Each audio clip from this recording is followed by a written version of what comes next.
We're here in Alexander Valley in the brand new dining room at Jordan Vineyard and Winery. I am just thrilled to be joined by John Jordan. Of course, he is the CEO. Over 40 years ago, your folks hightailed it from Colorado. They made their way to California, and they ended up here. My parents, as young people, fell in love with French food long before they fell in love with wine.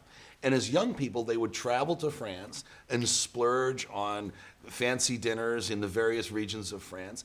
And in the course of this love affair with food, they were introduced, of course, to French wine and French and European hospitality. And then years later, they were in San Francisco in a restaurant called Ernie's. And they, of course, wanted to order a French wine, but the sommelier suggested they try something from Napa. For my parents, this wasn't a great aha moment. This is when they discovered that, yes, you can make great wine in California. And so about the year that I was born, they bought the first tracts of property, which ultimately became Jordan Vineyard and Winery. And they would commute back and forth from Denver to California to acquire the rest of the property and then eventually to build the winery.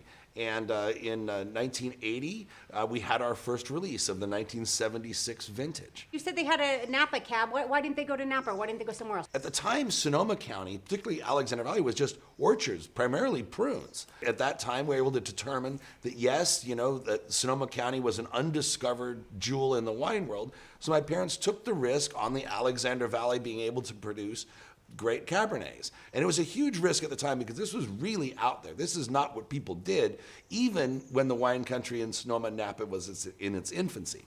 So they rolled the dice and decided that, we're going to plant our flag in Sonoma County and Alexander Valley in particular. And I think the rest is history. One of the things that I think is really cool that you guys do here is you focus on two wines, Russian River Chardonnay, and you do an Alexander Valley Cabernet. Why do you only focus on two? Because a lot of different wineries are doing all kinds of different Well, wines. we focus on two wines. As you mentioned, a lot of wineries make lots of different kinds of wines. And I'm sure if you've been around the wine world as long as you have, you've seen a lot of fads and trends come and go. Not just in terms of varietals, but in terms of styles. Jordan has never chased trends and fads. We've always been true to the great traditions of Bordeaux, emphasizing restraint in the cellar and letting the fruit do the talking. We've never made one of these big giant Cabernets that you can either stick a fork in and it'll either stand up on its own or dissolve depending upon the producer with a lot of alcohol. We always made lower alcohol, more food-friendly, approachable wines in that great old world tradition. For a while, that kind of went out of style in California, but it's coming back with a vengeance. And we think there's always a place for the classics. You guys are doing something different with the 2015. You all are doing 100% French oak. Is that correct? Talk about that change. Absolutely. When Jordan Winery was founded, our cooperage program was roughly 50% French oak and 50% American oak. And one of the great things about winemaking and the wine business is that you're always learning. The state of the art is always changing. We wanted to strike that balance between technology and staying au courant, so to speak. Now, what does that mean, au courant? I don't know, speak any French. I don't either, really, and I think I just got exposed on camera. But what we wanted to do was stay true to the original course. We made the big decision to go with all French, and it's going to be 50% new French oak and 50% older French oak. And we're really excited about this because it really brings us full circle back from my parents' original vision as young Francophiles. Okay, so we have the 2015 here, and then we also have the 2005. One of the things that you all do here that you offer guests, back vintages, library tastings, which is fantastic, but 2005 also a special year because that's the year that you kind of took over. It was 2005 was the year, late 2005 was when I ceased practicing law and came back to run the winery. It was not a career path that I expected as a young person, but it's one that I've embraced in a full-throated way, even building a home here on the property. Yeah, so you are such a fascinating dude. Can I call you a dude, a man, a guy? You fly your own planes. You're a lawyer. You speak German. You speak Russian. I'm impressed. And you're running the winery. I think that the true secret to happiness in life is always staying engaged and loving what you do. And here at the winery, it's a lot of fun, and it's a big challenge too, because basically the Jordan Winery is an artist colony.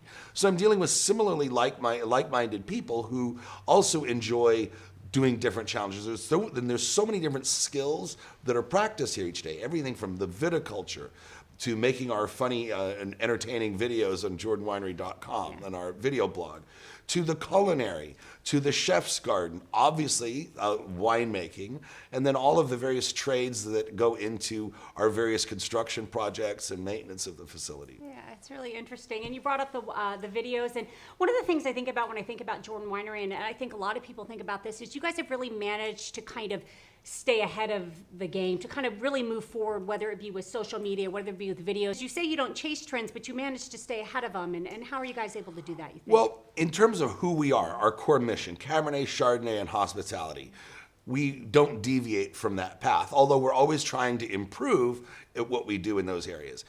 But in terms of telling our story, the internet, social media, videos, smartphones have made it possible for consumer product companies, and not just wineries, to tell their story, to engage the public. And if, unlike other businesses, the wine business is about passion.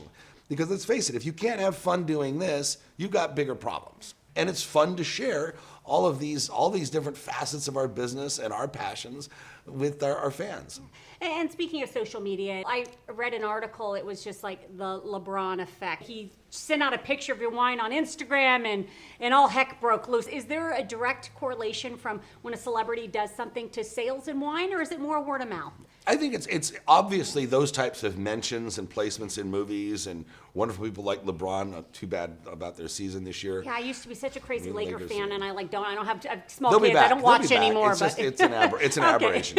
And then my friend Cam Jordan, who plays on the Saints, they do things like this, and it's a lot of fun, and it lets people know that, hey, Jordan has been around a while, but it's not your father's brand. That Jordan is still fresh, and we're still every bit as passionate about what we do as were the people that ran the winery 30 years ago. Something about Jordan Winery that people might not know. This was not by design. It just worked out that way. Over a little more than 75% of all supervisors and above at this winery are ladies. Oh, I love it. This is a lady-run. I mean, I'm the CEO, but for whatever reason, it just worked out that when we have department head meetings, there's like 3 guys in there, and the rest is all ladies.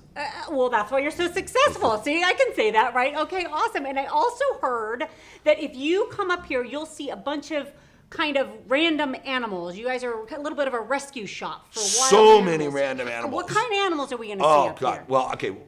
My favorites are my 3 rescue dogs, right? Bismarck, Rosie, and Halsey. And we've adopted miniature donkeys. Miniature little baby donkeys? Miniature donkeys. They're not that big. They're the size of a really big dog, which is small in donkey world.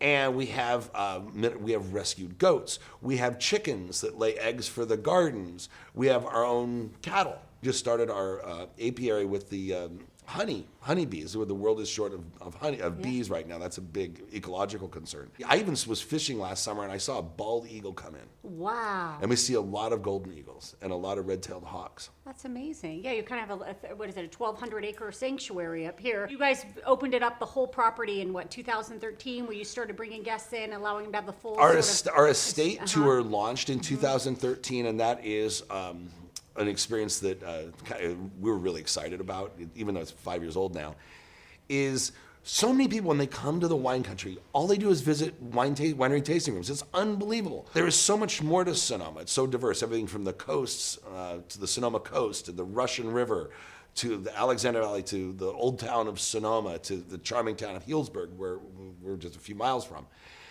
And we wanted to get people outside. We wanted to get people outside of the tasting room. So we built a half-day movable feast with food and wine pairings that take you on different stops around the property where you see and get to pick some things and eat some things from the garden, see the miniature donkeys, our chef's gardens, our lakes, and then the Vista Point on the top of the property, the only place in wine country where you can stand in one spot and see 3 major appellations.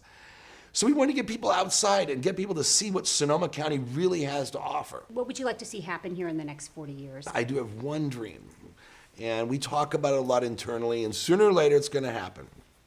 We would love to build an auberge type, overnight facility with a chef's experience, very small, on a smaller scale, and I'm not trying to become Hilton or anything like that. Sure. But Maybe an like auberge, Poetry Inn yeah. type esque?